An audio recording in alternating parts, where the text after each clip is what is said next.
Jake Matthews wiped grease off his hands as he trudged toward his repair shop on the edge of Terrace 9 station. The place wasn't much to look at, a converted hangar bay filled with salvaged parts, flickering lights, and equipment that barely held together. But it was his, and that meant something. Most mornings started the same way: unlock the doors, fire up the coffee maker, and see what broken ships needed fixing. Today was different. The moment Jake pushed open the heavy metal door, he knew something was wrong. His toolbox lay scattered across the floor, wrenches and plasma cutters everywhere. Sparks shot from exposed wiring near the ceiling, and a strange humming sound filled the air, low and vibrating, like standing too close to a power generator. Then he saw them. Two massive creatures were tangled in the middle of his shop, wrapped around support beams and caught in thick power cables. At first, Jake thought they were some kind of exotic machinery gone haywire. Then one of them turned its head toward him, and he realized with a jolt that these things were alive. Dragons. Well, not the fairy tale kind from Earth stories, but close enough. The Draknathi, people called them. Jake had heard rumors about these beings, mysterious aliens that kept to themselves, rarely seen in human space. These two were young, maybe the equivalent of teenagers if dragons had such things. Their scales shimmered with patterns of blue and green light, like circuitry running beneath their skin. Beautiful, really, if they weren't currently destroying everything Jake owned. One thrashed against a cable wrapped around its wing, sending a shower of sparks across the floor. The other had wedged itself between two metal beams, its long tail knocking over shelves of expensive parts. Jake's first instinct was to run and call station security. Let someone else deal with this mess. But then he noticed something that made him pause. The dragons weren't being aggressive, they were scared. Their eyes were wide, their movements panicked rather than predatory. They'd gotten themselves stuck and didn't know how to get out. Every time they struggled, they made things worse, tightening the cables and wedging themselves deeper into the machinery.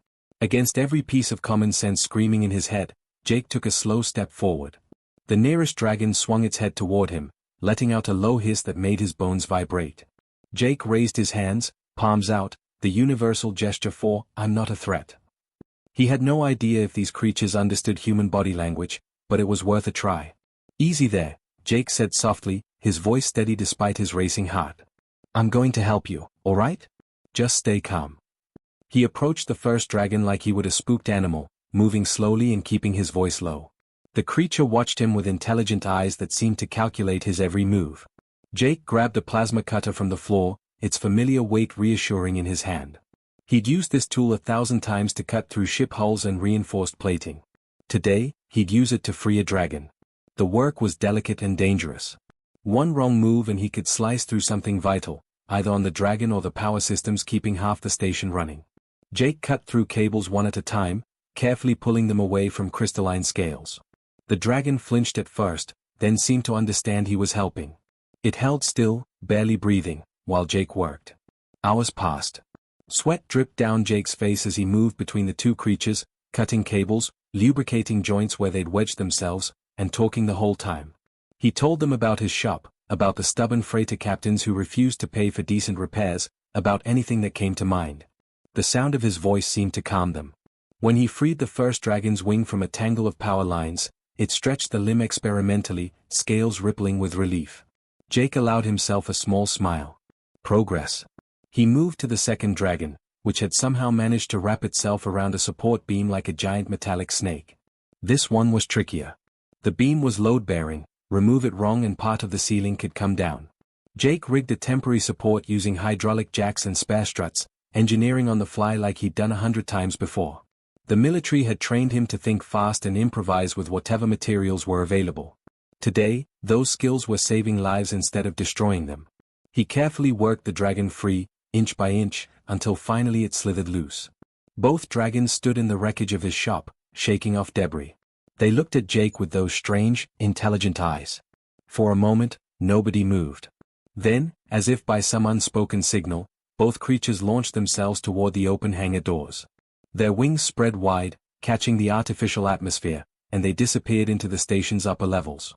Jake stood alone in the destroyed shop, surrounded by broken equipment and severed cables. His insurance definitely wouldn't cover Dragon incident. He should have been angry, frustrated at the setback. Instead, he found himself laughing, a tired, slightly hysterical sound that echoed in the empty space. On the floor where the dragons had been, a fine metallic dust glowed faintly, pulsing with its own inner light. He had just freed two alien creatures that could have killed him without trying. No witnesses, no cameras in this old section of the station, no proof it ever happened. Tomorrow he'd start repairs and figure out how to explain this to his insurance company. Tonight, he'd just marvel at the fact that he was still alive and that somewhere out there, two young dragons were flying free because a human mechanic decided to help instead of harm. Jake spent most of the night cleaning up the wreckage. By morning, he'd managed to get the main power back online and sweep up most of the debris. His body ached from hauling equipment and rewiring circuits, but at least the shop looked somewhat functional again. He was on his third cup of coffee, staring at a repair estimate that made him want to cry, when the air in his shop suddenly felt wrong.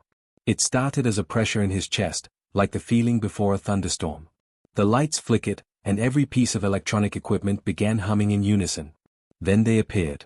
No ship docking, no airlock cycling, no warning at all. Three figures simply materialized in the center of his shop, and Jake nearly dropped his coffee mug. These weren't like the young dragons from yesterday. These were ancient, massive beings that made the juveniles look like house cats. Their scales had deepened into colors that seemed to drink in the light around them, deep purples and blacks shot through with veins of silver. They stood upright on powerful hind legs, their presence filling the entire space. Jake felt small, like an ant standing before elephants. The largest one stepped forward, and Jake's survival instinct screamed at him to run. But his legs wouldn't move.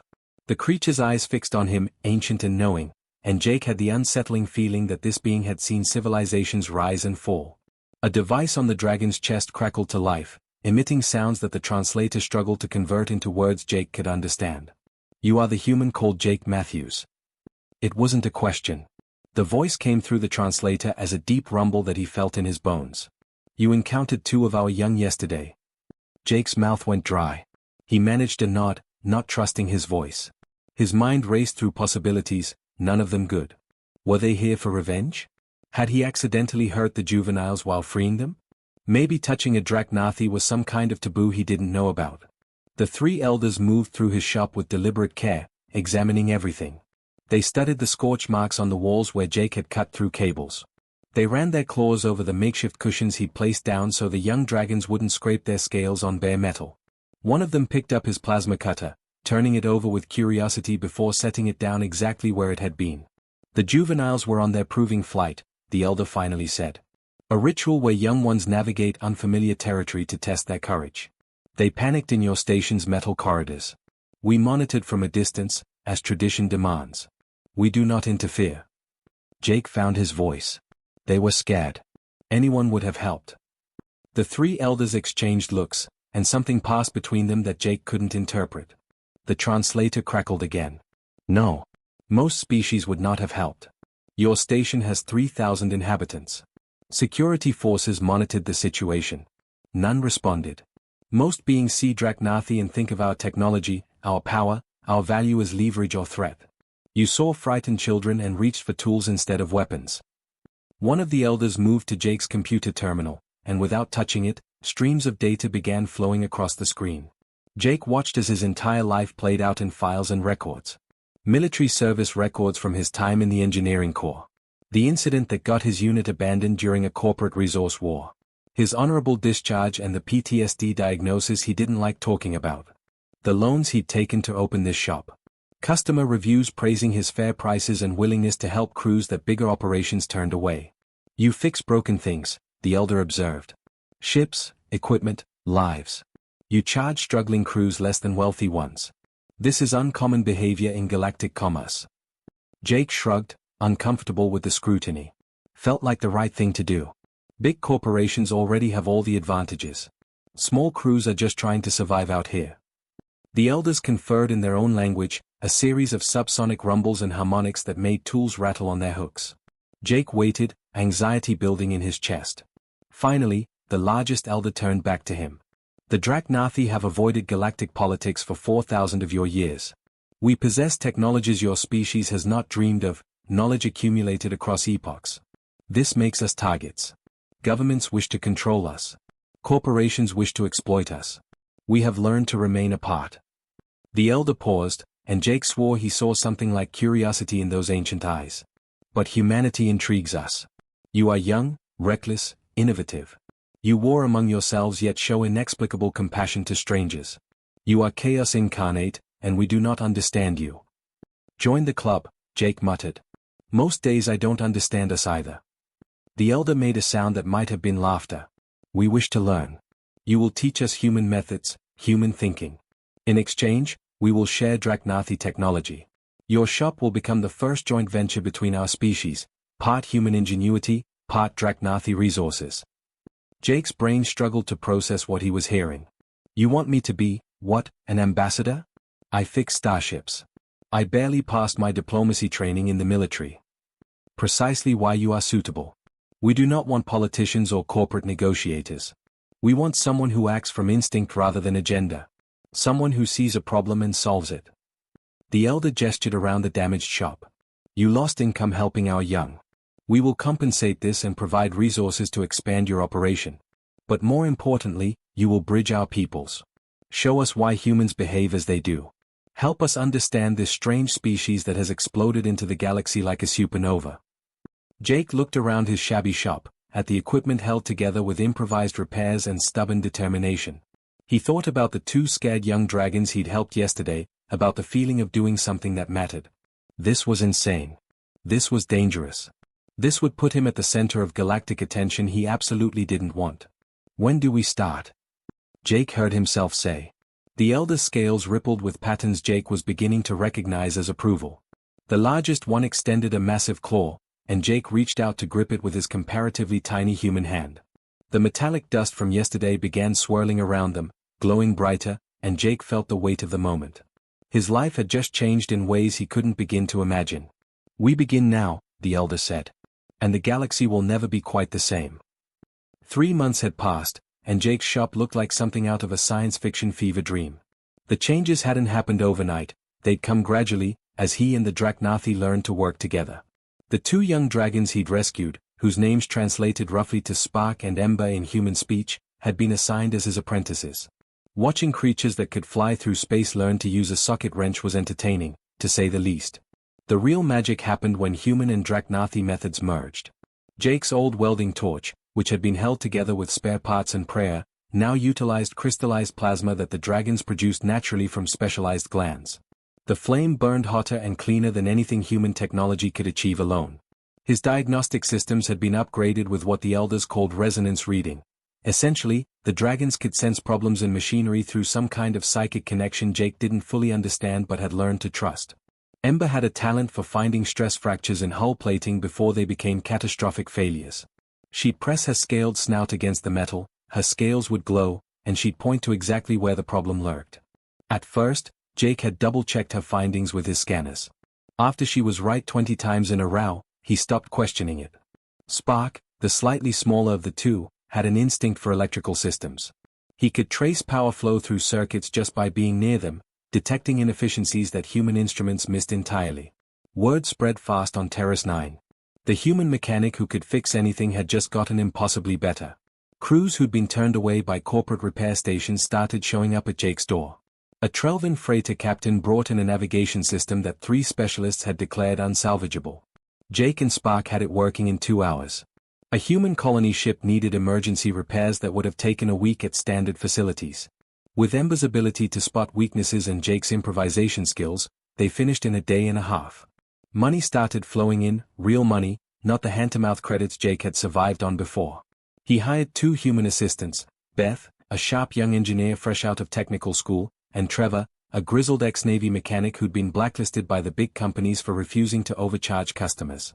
Both had been skeptical about working alongside aliens until they saw what the hybrid methods could accomplish. But success attracted the wrong kind of attention. Blake Kress, the station administrator, had ignored Jake's operation when it was a struggling one-man shop. Now, with Draknathi resources flowing through it and customers lined up at the door, Kress suddenly cared very much. The administrator was a Zelian, a species known for their business acumen and flexible ethics. He saw opportunity where Jake saw friendship. The problem started small. A station inspector showed up, citing safety violations for equipment that had passed inspection 3 months earlier. Jake fixed the supposed issues, and the inspector came back with new complaints. Then parts shipments started arriving late or getting lost in the station's cargo systems. Suppliers Jake had worked with for years suddenly claimed they couldn't fill his orders, even though he could see their inventory status online. Trevor figured it out first. "Cress is squeezing you," he said one evening as they closed up shop. "He wants you to come asking for help, probably wants a cut of whatever deal you've got with the dragons." Jake had dealt with corrupt officials before, but this felt different. More dangerous. The Draknathi represented technology that could revolutionize galactic civilization. If Cress thought he could control that through Jake's shop, there was no telling how far he'd go. Then the human colonial authority arrived. 3 officials in crisp uniforms, carrying briefcases and official documents with more seals than Jake could count. They were polite, professional, and absolutely terrifying in their bureaucratic efficiency. The lead official, a woman named Director Walsh, explained that Jake's liaison project with the Draknathi was now considered a matter of human diplomatic interest. "We're not shutting you down," Walsh assured him, though her smile didn't reach her eyes. "We simply need to ensure proper oversight.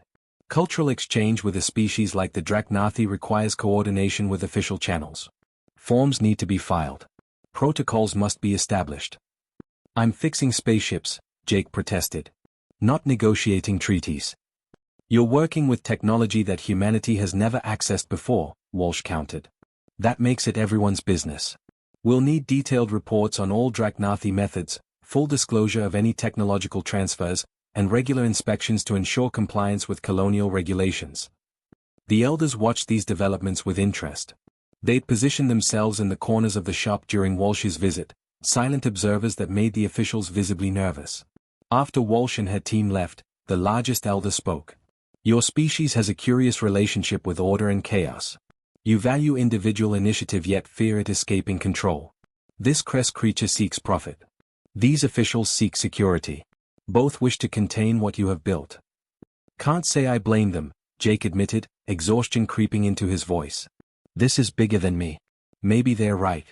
Maybe this needs proper oversight." Ember nudged Jake with her snout, nearly knocking him over. Through the translation device, her young voice came through. "You freed us when you could have captured us. You could have sold information about young Draknathi to highest bidder. You chose differently. That is why elders chose you. Not because you follow rules. Because you do what is right even when rules say otherwise." Jake looked around his shop, at the hybrid equipment, at his human crew working alongside dragon apprentices, at something genuinely new taking shape in this forgotten corner of the galaxy. Cress wanted to exploit it. The colonial authority wanted to control it. But Jake had built this place on a simple principle: fix what's broken and help who needs helping. He wasn't about to let bureaucrats or corrupt administrators change that. "All right," he said finally. "Then we keep working. Let them inspect, let them file their reports. We've got nothing to hide. We're just doing good work." The elder's scales rippled with approval. Spoken like a human. Always charging forward, consequences be damned. This is what makes your species both maddening and magnificent. Outside, Jake could see Cress's security patrols circling closer. Colonial authority ships had taken up positions near the station. Storm clouds were gathering, and Jake stood right in the center. But in his shop, humans and dragons worked side by side, building something the galaxy had never seen. Whatever came next, they'd face it together. The confrontation came on a Tuesday morning, which somehow made it worse. Tuesdays were supposed to be quiet, the day Jake caught up on paperwork and routine maintenance. Instead, he arrived at his shop to find 20 station security officers forming a perimeter around his hangar bay. They wore full tactical gear, body armor, neural disruptors, force field generators humming at their belts. This wasn't an inspection. This was a raid. Blake Cress stood at the center of the formation, tablet in hand, looking entirely too pleased with himself. "Jake Matthews, by authority of Terrace 9 Administrative Code Section 47, I'm placing your facility under emergency quarantine. You and your associates will vacate the premises immediately for safety evaluation." Jake's heart hammered in his chest, but he kept his voice steady. "On what grounds?" "We've passed every inspection, filed every form Walsh wanted. We're completely compliant." "Unauthorized alien biotechnology poses contamination risks," Cress said smoothly, reading from his tablet. "Recent sensor data suggests hazardous radiation levels consistent with unregulated Draknathi energy signatures. Until we can verify safety, this facility is off limits. You'll be compensated fairly for any losses, of course." It was a lie, and everyone knew it. The sensor data was fabricated, the emergency protocols conveniently applied only after Jake refused to give Cress a percentage of his business. This was a land grab dressed up in legal language, and the security forces backing Cress had the firepower to make it stick. Beth and Trevor had arrived behind Jake, and he could feel their tension. Inside the shop, Spark and Ember would be listening to every word. The young dragons had been learning human customs for months now, including humanity's complicated relationship with authority and law. Jake hoped they'd understand what he needed to do next. "Give me 10 minutes to shut down equipment properly," Jake said, trying to keep things calm. "If we just walk away, there could be actual safety issues. Let me power down the right way." Cress considered this, then nodded. 10 minutes. My people will escort you." He gestured, and 4 security officers moved forward, weapons at the ready but not quite pointed at Jake yet. Jake walked toward his shop, the guards following close behind. His mind raced through options, none of them good. He could call Director Walsh, but the colonial authority had made it clear they'd support local administrators in matters of station security. He could try to stall, but that would just end with him in a detention cell. The Draknathi elders were off station, attending to some matter they hadn't explained. He was on his own. Except he wasn't. The moment Jake stepped through the hangar doors, he felt it, that electric pressure in the air that meant the dragons were agitated. Spark and Ember stood in the center of the shop, their scales glowing brighter than he'd ever seen them. They'd heard everything through the door, and their body language radiated fury. "Easy," Jake said quietly, spreading his hands. "We're going to handle this the human way. Legal channels, proper procedures. No violence." Ember's translation device crackled to life. "They come with weapons to steal what we have built together. This is not justice. This is predation." "I know," Jake admitted. "But if you fight them, it makes everything worse. Trust me on this. We need to be smarter than they are." The security officers had followed Jake inside, their weapons now raised at the sight of the 2 dragons. The lead officer, a Vexian named Court, looked nervous. "Restrain those creatures. Use the stasis nets." "They're not creatures," Jake snapped. "They're people. And they're leaving peacefully." But the guards weren't listening. 2 of them raised devices that hummed with charging energy, preparing to fire containment nets. That's when everything went wrong. Court stepped forward aggressively, his disruptor now pointed directly at Jake. "Move aside, human. This facility is being secured with or without your cooperation." Ember saw the weapon aimed at Jake and reacted on pure instinct. Her scales flashed brilliant white, and an electromagnetic pulse erupted from her body like a shockwave. Every weapon in the room died instantly, neural disruptors, stasis net launchers, even the force field generators on the guards' belts. Emergency lights kicked in as the pulse spread through the station's local power grid. Alarms began wailing. Spark joined in, his scales shifting through angry red patterns. The psychic pressure that the Draknathi could generate, usually kept carefully controlled, flooded the hangar. It hit the security officers like a physical force. Primal terror washed over them, the kind of fear that short-circuits rational thought. These were trained security personnel, but their bodies didn't care about training. Every instinct screamed at them to run from the apex predators in front of them. Guards stumbled backward, dropping their useless weapons. Court fell to his knees, hands pressed to his temples. 2 officers bolted for the door without looking back. The careful tactical formation dissolved into chaos. And Jake did something that would become legendary across the station network. He stepped between the dragons and the retreating guards. "Stop." His voice cut through the confusion. "Both sides, just stop." Ember and Spark froze, confusion replacing rage. Jake turned to face them, putting his back to the armed guards, former armed guards, since their weapons were all fried, and spread his arms. "You defended me. I get it. Thank you." Jake's voice was firm but gentle. "But this isn't how we win. These guards are just following orders. Cress is the problem, and beating up his security team doesn't solve that. It just proves every fearmonger right who says humans and Draknathi can't work together." "They threatened you," Spark protested through his translator, his young voice full of righteous anger. "Yeah, they did. And you know what humans do when we're threatened? We outsmart the threat. We find another way. Violence is easy. Justice is hard." Jake glanced over his shoulder at the guards, who were slowly recovering. "These people aren't our enemies. They're workers like us, following bad orders from a corrupt boss. Making enemies of them doesn't help anyone." The security footage of that moment, Jake Matthews standing between dragons and guards, arms outstretched, talking down creatures that could have torn apart the entire security force, spread across the galactic network within hours. The image became iconic, one human protecting his attackers from his protectors, embodying the contradiction that defined his species. Court managed to stand, his weapon still dead in his hands. He looked at Jake with something between confusion and respect. "What do we tell Cress?" "Tell him the truth," Jake said. "Tell him that if he wants a war with the Dracnathi, he's going to get one. But tell him he might want to reconsider, because the dragons just chose their side. And they chose humanity. Not governments, not corporations. Individual humans who treat them like equals." The security team limped out of the hangar, leaving Jake alone with Spark and Ember. Outside, he could hear more alarms, see emergency lights flashing. The EMP pulse had knocked out systems across 3 station sectors. This was going to have consequences he couldn't predict. But Jake had learned something important. The dragons didn't just respect humans. They'd fight for them. And somewhere out in deep space, the Dracnathi elders were definitely watching. The question was, what would they do next? The elders arrived 6 hours after the incident, and they didn't come alone. Jake was in his shop, helping repair the systems damaged by Ember's electromagnetic pulse, when the entire station shuddered. Not from an explosion or collision, this was something else, a vibration that resonated in his bones.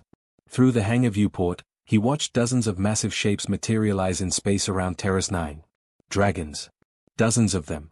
Ancient beings whose presence made the station's sensors go haywire. Beth grabbed Jake's arm, her face pale. "Boss, what's happening?" "I think," Jake said slowly, "we're about to find out if I made the right call." The largest elder materialized in the shop moments later, followed by 2 others Jake hadn't met before. Their scales rippled with colors that hurt to look at directly, patterns that seemed to shift between dimensions. The lead elder fixed Jake with eyes that had witnessed the birth of stars.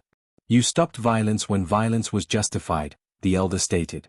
"You protected those who threatened you." Explain this contradiction. Jake took a breath, choosing his words carefully. Beating them wouldn't have fixed the real problem. Cress would just send more guards, bigger weapons. We'd end up at war, and wars don't end clean. People get hurt. Trust gets destroyed. I've seen it before, in the corporate conflicts. Violence feels good in the moment, but the aftermath. He trailed off, remembering things he'd rather forget. The elder was silent for a long moment. Then something unexpected happened. The massive dragon scales shifted to a warm gold pattern, and the translation device emitted a sound Jake had never heard before: laughter. Deep, rumbling, alien laughter that made tools rattle on their hooks. 4,000 years we have watched civilizations rise and fall. Most choose power when threatened. You choose wisdom. This is why humanity fascinates us.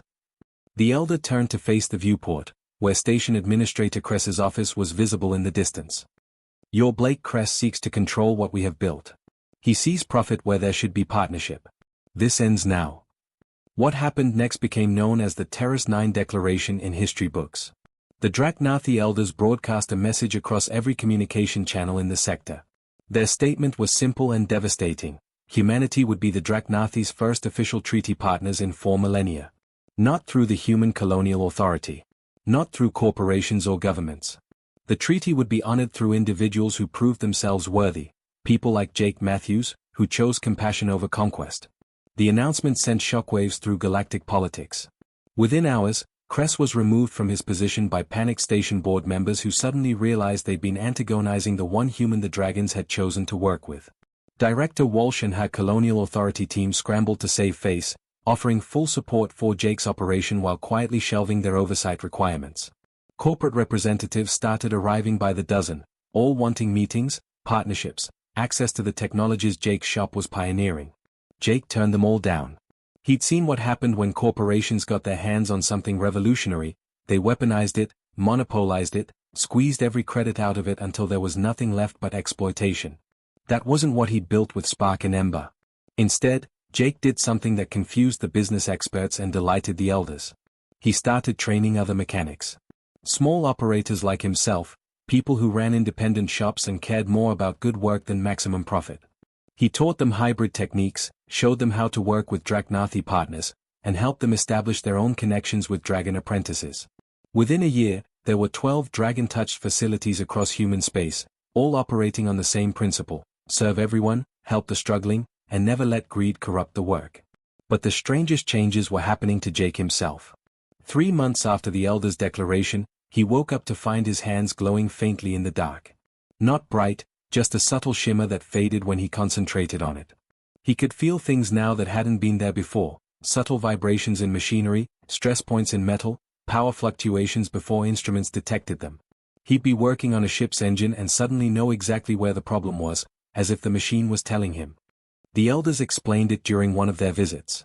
The metallic dust that Draknathi produced, the psychic energy they generated, the quantum harmonics they used to sense their environment, prolonged exposure was changing Jake at a cellular level. Nothing dangerous, they assured him, but permanent. He was becoming something new, something that had no name because it had never existed before. Still human, still Jake, but touched by dragons in ways that hadn't occurred in galactic memory. Am I going to turn into one of you? Jake asked, trying to keep the concern out of his voice. No, the Elder replied. You will remain human. But you carry our resonance now. You bridge two species in ways beyond simple cooperation. This is unprecedented. We do not know what you will become, Jake Matthews. That journey is yours to discover. Other species watched nervously as news of the dragon-touched humans spread. There were humans with access to Draknathi technology, humans who could sense things they shouldn't be able to sense, humans who had the backing of one of the galaxy's oldest and most powerful species. Some saw opportunity. Others saw threat. Most just watched and waited to see what these strange, chaotic mammals would do next. 5 years after freeing 2 tangled dragons from his shop, Jake still operated out of Terrace 9. He could work anywhere now. Governments offered him positions, universities wanted him to teach, corporate headquarters beckoned with salaries that made his head spin. He turned them all down. This shabby station on the edge of nowhere was home. One afternoon, a young freight captain limped into Jake's shop with a dying engine and no money to pay for repairs. Her ship was held together with hope and determination, and she was trying to make enough runs to send money back to her family on a struggling colony world. Jake listened to her story and remembered being that desperate once, remembered what it felt like when no one would help. I can get you running, he told her. Pay me when you're back on your feet. No rush. The captain's eyes filled with grateful tears. Behind Jake, Spark and Ember worked on another ship, their scales glowing as they traced power conduits.